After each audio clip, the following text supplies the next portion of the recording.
ஆச்சி குழம்பு மிளகாய் தூள் வழங்கும் மணி செய்திகள். இணைந்து வழங்குபவர்கள் அரசன் சோ.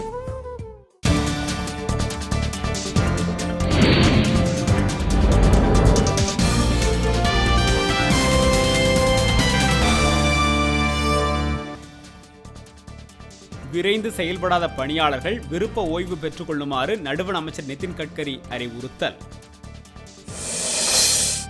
சொத்து குவிப்பு வழக்கில் இமாச்சல பிரதேச முதலமைச்சர் வீரபத்ர சிங்கை கைது செய்ய அம்மாநில உயர்நீதிமன்றம் தடை.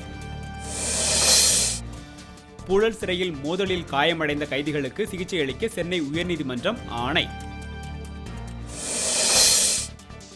கும்பகோணம் அருகே தனியார் ஆக்கிரமித்த கோயில் சொத்துக்களை மீட்க கோரி கிராம மக்கள் உண்ணாநிலை. நீலகிரி மாவட்டத்தில் தரமற்ற வர்க்கி விற்பனை செய்தால் நடவடிக்கை, தயாரிப்பாளர்கள் எச்சரிக்கை. கடலூரில் நடைபெற்ற வாக்காளர் விழிப்புணர்வு ஊர்வலத்தில் கல்லூரி மாணவ மாணவிகள் பங்கேற்பு.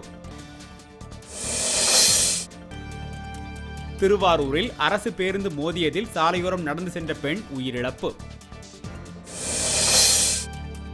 காவல் அதிகாரி விஷ்ணுபிரியா தற்கொலை தொடர்பாக அவரது தோழி மகேஸ்வரியிடம் சேலத்தில் விசாரணை. விருதுநகர் மாவட்டம் சாத்தூர் அருகே கண்மாய் கரையை சரி செய்ய கோரி பொதுமக்கள் சாலை மறியல். பிரிட்டன் அலுவலகங்களில் சீக்கியர்கள் தலைப்பாகை அணிந்து பணிபுரிய விதிக்கப்பட்டிருந்த தடை நீக்கம். ஆச்சி குழம்பு மிளகாய் தூள் வழங்கிய மணி செய்திகள். இணைந்து வழங்கியவர்கள் அரசன் சோ.